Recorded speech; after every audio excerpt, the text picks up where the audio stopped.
سلام. امروز میخوایم معادله درجه اول حل بکنیم. بچه به این نوع معادلات میگن معادلات درجه اول. معادلات درجه اول هم عبارت جبری دارن هم عدد دارن.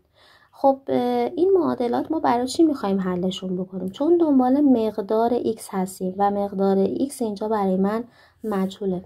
من همیشه به بچه ها میگم بچه باید به این توجه بکنیم که عبارتهای جبری من باید پیش هم باشن، عددها هم پیش هم باشن. بنابراین من 2x رو میارم این سمت، 4 عدد 4 هم میبرم این سمت، یعنی در واقع مثبت 4.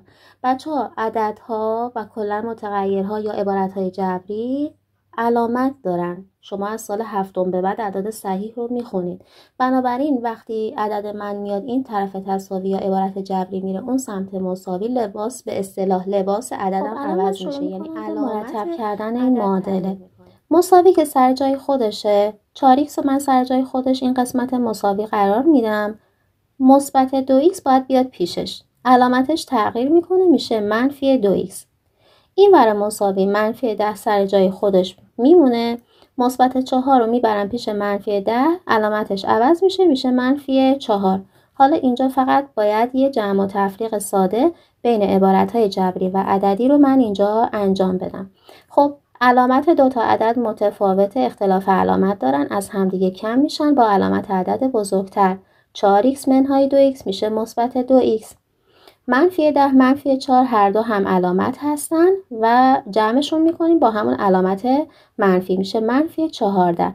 قبل از اینکه حالا شما این قسمت رو ببینید بچه ها 2x مساوی منفی 14، من دنبال مقدار x هستم، یعنی این ضریب رو من نیاز ندارم. پس اولین کاری که باید بکنم این که این ضریب x رو از بین ببرم. چجوری باید از بین ببرم؟ چون اینجا 2 در x ضرب شده، من باید عملیاتی مخالف ضرب انجام بدم که بتونم 2 رو از بین ببرم.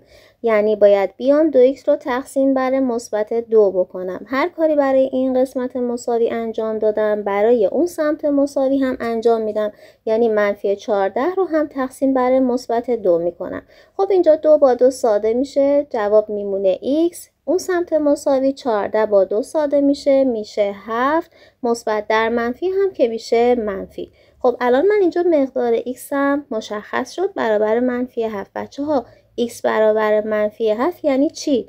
یعنی این که من این مقدار رو ببرم توی معادله بالا، هر جا x دیدم به جاش منفی 7 میذارم و این ور مساوی به من یه عدد میده، اون سمت هم به من یک عدد میده و این عددها با هم برابر هستن و این هدف حل معادله درجه اول.